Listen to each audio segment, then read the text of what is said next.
seja ele um autônomo, um médico autônomo, são responsabilidades solidárias, porque não só pela própria Lei Geral de Proteção de Dados, mas também pela nossa, os conselhos, né, regionais, federais, que nos regem, né, a entidade de classe que nos regem, que nos exige um sigilo de todos os dados que são tratados. Né? Normalmente, eu vou ter acesso a uma ideia ou a segredos industriais de uma empresa, eu costumo fazer um termo de sigilo, né? Além disso, o NDA fazendo ali um termo de sigilo. Eu precisaria? Eu não precisaria, mas no mundo de hoje o meu cliente se sente mais confortável. Da mesma maneira como você bem citou aí, o doutor APP, ele permite que aquelas informações elas estão resguardadas num servidor que é seguro, de que não tem acesso, né? Até mesmo, você depois pode explicar de maneira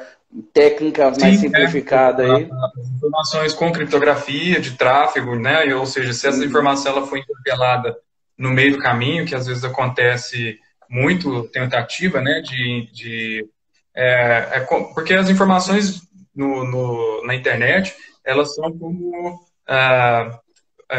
vários, digamos, pombos correios. Então, um levando daqui para lá e um de lá para cá. O problema Então, é a interceptação. se alguém pega um pombo desse no meio do caminho,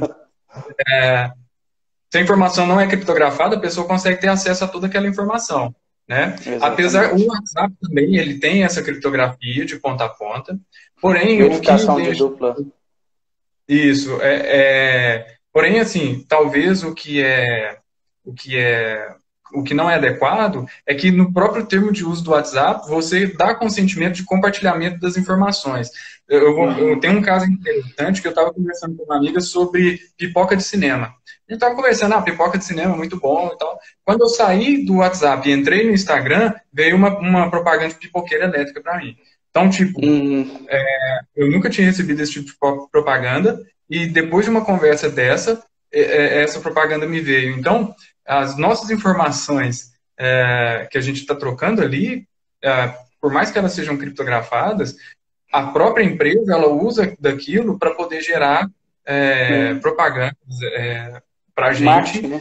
e a gente dá consentimento para que isso aconteça, né? Com certeza. E outra vulnerabilidade que eu acredito que esse mecanismo de WhatsApp ele traz é justamente o compartilhamento de exames e dados médicos ali, e aquilo, através de um arquivo, né? E aquilo fica salvo no seu celular. O celular da gente, apesar de hoje ter senha, né? Hoje você quer ver. Eu até estava num evento ano passado, trabalhar sobre confiança. Só fazer uma. E era a palestra de Lei Geral de Proteção de Dados. O palestrante sugeriu que a gente desbloqueasse o celular e entregasse para uma pessoa desconhecida. Qual a sensação que a gente sentia com esse momento ali? Então, assim, por quê? A gente acaba armazenando muita coisa pessoal no nosso celular e, assim, às vezes, de uma maneira até exacerbada e inconsequente. E se tratando de um dado pessoal, né, como os dados médicos, é importante que, assim, o próprio profissional da medicina ele disponibilize para o seu paciente um mecanismo de transferência. Né? E aí o mecanismo seria uma plataforma que seja realmente voltada para esse fim, onde inclusive o médico ele se torna inteiramente responsável ali por aqueles dados que são compartilhados, aquele documento que é arquivado ali na plataforma, né? Então, assim, parte também, né? Eu até citei isso numa live mais cedo no Connection Day, que é da conscientização, né? A conscientização da utilização ou não de mecanismos, né?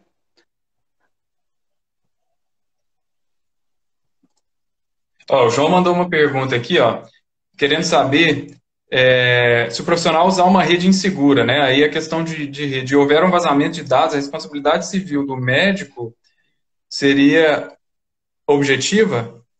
Quer dizer, seria independente culpa? Uhum.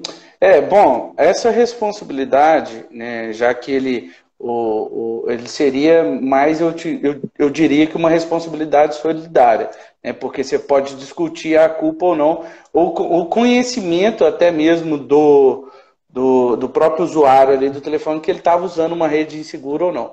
Então, assim, de fato, seria não seria tão objetivo, seria uma responsabilidade subjetiva, mas, de certa maneira, continuaria a responsabilidade, entendeu? Porque, realmente, o médico, ao tratar com dados tão sensíveis como assim considerado pela lei, ele tem que resguardar com que isso vai ficar bem salvaguardado ali, tanto no seu consultório.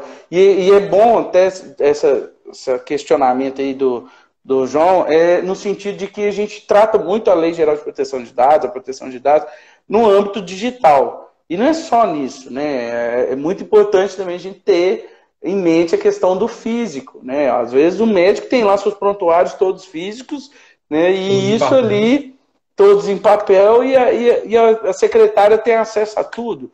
Você tem nesse contrato de trabalho com a secretária uma cláusula de confidencialidade, ela pode ter acesso a qualquer me fugiu a palavra. Qualquer relatório médico, dado, informação de uma paciente da médica. Então, assim, até nesse caso. A tecnologia tem uma camada de proteção, né? Exatamente. Porque mesmo, por exemplo, a secretária, em um momento de distração, por exemplo, qualquer pessoa pode chegar lá e abrir o armário, o arquivo de prontuários lá e ter acesso a esses dados. Então, também é importante lembrar disso. Com certeza. Então, assim, a gente fica tratando do digital, mas é porque no digital a possibilidade de segurança, assim eu enxergo, é muito maior. Como você bem explicou como é que funciona o sistema, são malhas de criptografia que impedem a interceptação, né? Ou seja, fica ali coberto, vamos dizer no exemplo bem simples que você disse, o pombo ele quase que percorre um túnel coberto, né? Então ninguém consegue pegar o pombo com a mensagem. Ou mesmo se alguém conseguir pegar, não vai conseguir saber o que tem nele. Não vai conseguir ler. É como se mudasse o idioma ali da mensagem. Com excelência. Outra coisa também sobre essa questão, aí que talvez entra na questão do João aí, por exemplo, é que a possibilidade de utilizar outras plataformas, por exemplo, receber arquivo de paciente em WhatsApp, isso é que dá a possibilidade de alguém que tenha acesso à sua rede de obter essa informação. Porque se toda essa informação ela está numa ferramenta que foi feita para guardar aquilo, esse risco ele diminui drasticamente. Né? E o que eu vejo, Edmar, só para só complementar, é que assim, a falta do conhecimento gera com que os próprios médicos incentivem o uso dessas plataformas. Né? Estou dizendo até por uma experiência recente que passei aqui em família mesmo, o próprio médico falou assim, não, toma meu WhatsApp, faz os exames e me manda, porque nesse momento de isolamento social é melhor que você não venha no meu consultório. Né? Poxa, isso aí é o total desconhecimento, né, da pessoa, né? Porque é melhor com que eu contrate alguém para levar o exame lá, entregue para ela, né, ou utilize aí o envio até mesmo por outra plataforma, um e-mail, por exemplo, os e-mails costumam ser mais seguros, né? Então, assim, eu utilizo isso do que esses mecanismos de mensagem rápidos aí. Não, pois é. Então, agora a teleconsulta ela está como uma alternativa muito interessante para o pessoal. E uma dúvida muito comum que os médicos têm é que a teleconsulta vai acabar com o meu consultório.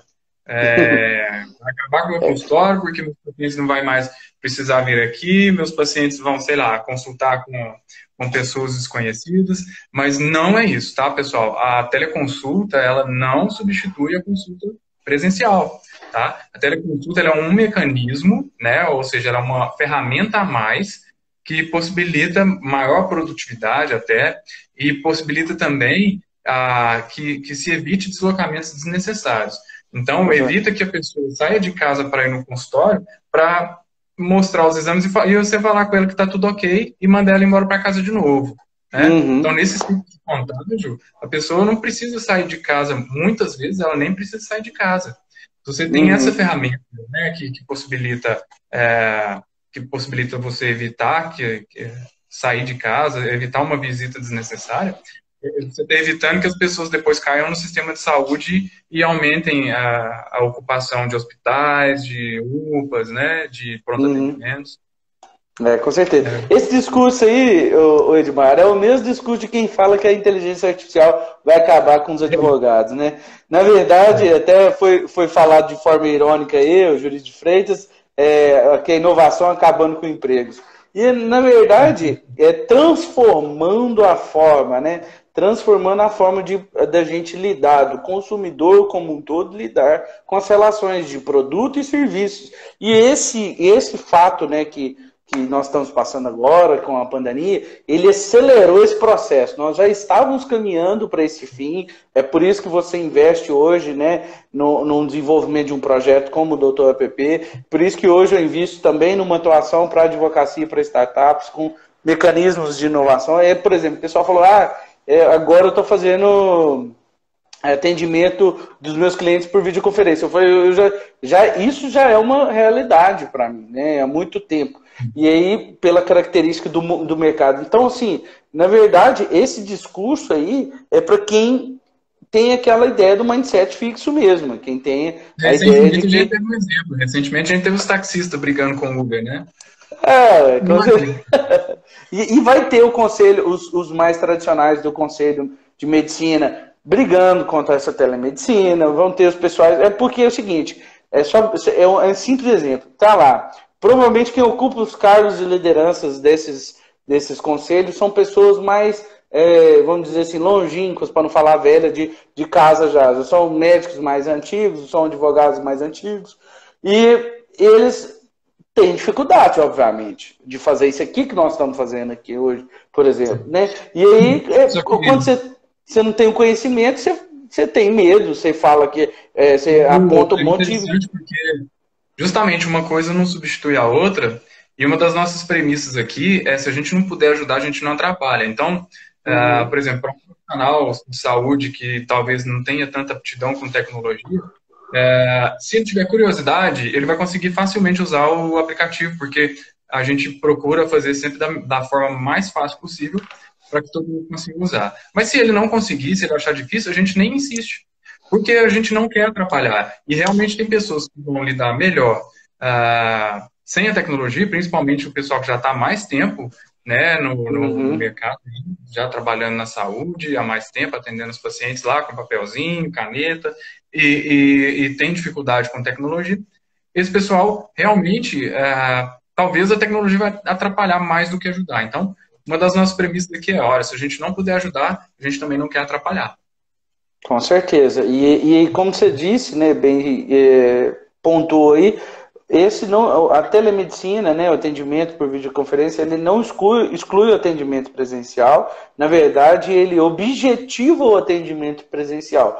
Ou seja, se eu verifico se você precisa vir ou não, ou se eu posso te atender até com mais urgência. Eu acredito assim que nesse ponto aí, aquela questão de enfrentar fila, enfrentar consultório, né, reduzir aquela morosidade que existe ali, às vezes no consultório médico, ou até mesmo no sistema de saúde único, ele facilitaria o atendimento e democratizaria o atendimento.